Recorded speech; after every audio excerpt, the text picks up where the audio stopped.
You know, the pandemic has touched all of us in one way or another. But for those without reliable shelter, the problems can multiply quickly. Guiding Light provides services to the homeless and is partnering with other humanitarian organizations to help those most in need over these cold winter months. Here with more, Starla McDermott. Good morning, Starla. Thanks for joining us.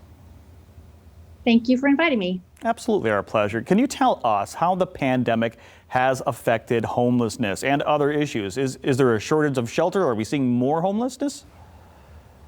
Yes, we're definitely seeing more homelessness. And with the pandemic, we have to, social distance. And so space is not readily available as it used to.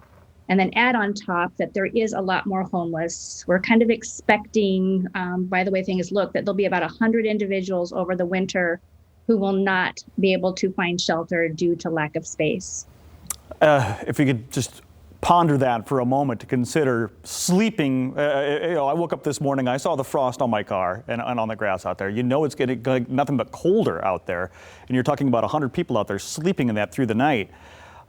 You say the main issue with this would be that you have to have that social distancing now, so less people in one space. So you've done some partnership with Mel Trotter and others to try to alleviate that problem. Can you explain? Yes, so we have been, leadership has been talking with Mel Trotter leadership pretty much since July, when we started to recognize that there could be a devastating issue this winter.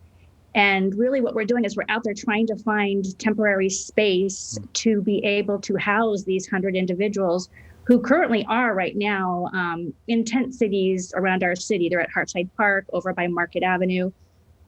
So really we're just trying to figure out what building or what solution we can do to house these individuals. But I mean, I know December doesn't look like it's going to be terrible weather, but once January, we're going to have our Michigan winters back. Oh my goodness, even if it would be considered a mild winter for us, still to consider being out in the elements 24/7.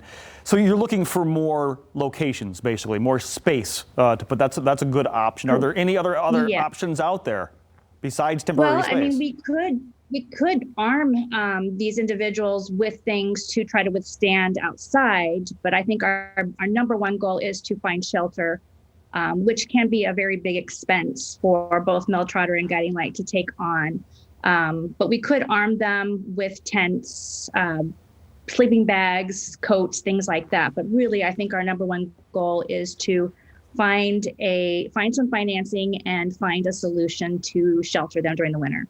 So basically, Starla, if I'm hearing you correctly, funding and space, these are our two most urgent needs. How can someone watching this, if they have access to one of those two things or possibly both, help?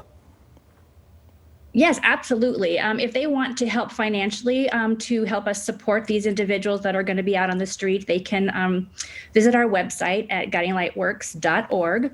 If there is somebody out there who might have some viable housing or buildings that we could utilize, they can contact us at 616-451-0236.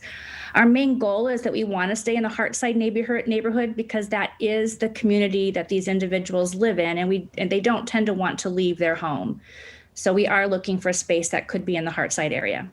If that's you, reach out, please, and do what you can to help. Guidinglightworks.org would be the website to go to. Starla McDermott, thank you so much for the information and your time this morning.